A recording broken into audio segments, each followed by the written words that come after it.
Happy Self-Care Sunday, everybody. I decided that for my self-care, the best thing I can do is to share part of this How to Dream Like Walt Disney process for you to start setting 2024 New Year's resolutions. I've already shared the D, Dare to Delight Yourself, the R, Remember Your Magic. And today, one of my favorite things, favorite parts of the process is E, Embrace Failure. So, how we're using Embrace Failure, how it comes from Walt Disney, and how it will help you set your 2024 New Year's resolutions is that if you didn't know this story, that Walt Disney was turned down over 300 times for funding for Disneyland. He failed over 300 times to get what he needed to start that project. Can we just like take a minute? 300 times? Can you imagine being so committed to something that it didn't matter if people told you over 300 times no? Like that didn't make him think like this isn't worth it. This is never going to happen. He just kept asking. I just love that story because it's all about commitment to a dream. It's all about working through those thoughts about for me, anytime somebody says no, it's like, oh, okay, it must not be worth it. I shouldn't do this. It's stupid, it's silly, but he didn't either. We don't know, maybe he did have those thoughts and he was able to keep working through it. He just believed in his vision so much. And this is a lesson we can take for our 2024 New Year's resolutions. Another story that I love that isn't Walt Disney, but it kind of contributes to this is Brooke Castillo, who I got life coach certified through. She has this example that if it takes you 12 hours to learn to ride a unicycle, each of those 12 hours before you ride the unicycle is a failure because you're not achieving your goal, right? Your goal is to ride the unicycle, but it takes 12 hours of failing to achieve the goal, to achieve the dream. Same idea. Disney knew, okay, it's going to take me, I'm going to get there no matter how many times people say no.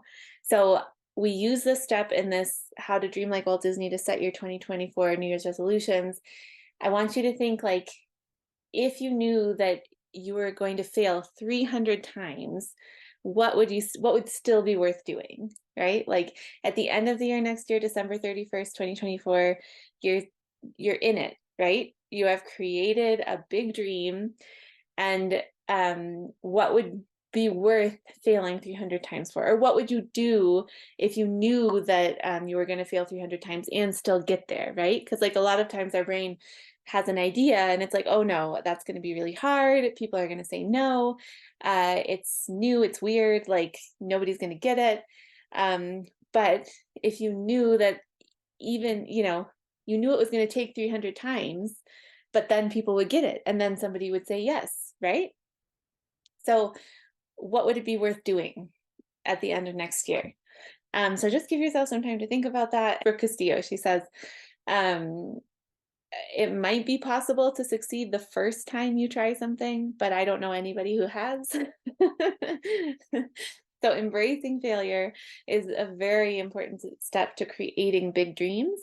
And if we're not ready to embrace failure, then our mind automatically kind of like this is why a lot of New Year's resolutions people don't complete them, right? Because they require failing to get there.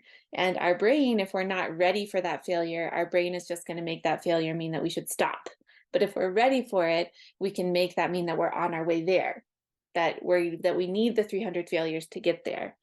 And I tell myself this every time I reach out to somebody about any of my programs and, they don't say anything or they say no, or even, if they have questions, it's like, okay, this is one of those potential failures of people not wanting to work with me. And that's fine. Like I know I need a certain number to get to where I'm going. I'm going to get there anyway. I'm going to figure it out. So yeah, so it's just a really amazing, I just am in awe of Walt Disney and that he did this. And thank goodness, right? I keep saying that in each of these, that he was able to do it more than 300, ask more than 300 times. Imagine if he would have given up on the first, fifth, 20th, 99th, 299th, 300th ask, right? So anyway, so my form of self-care is just remembering this and sharing it with you all. Happy Self-Care Sunday, and happy 2024 New Year's resolution dreaming, and reach out to me if you need some help with this. I'm happy to do some coaching. All right, have a great Sunday, everybody. Bye.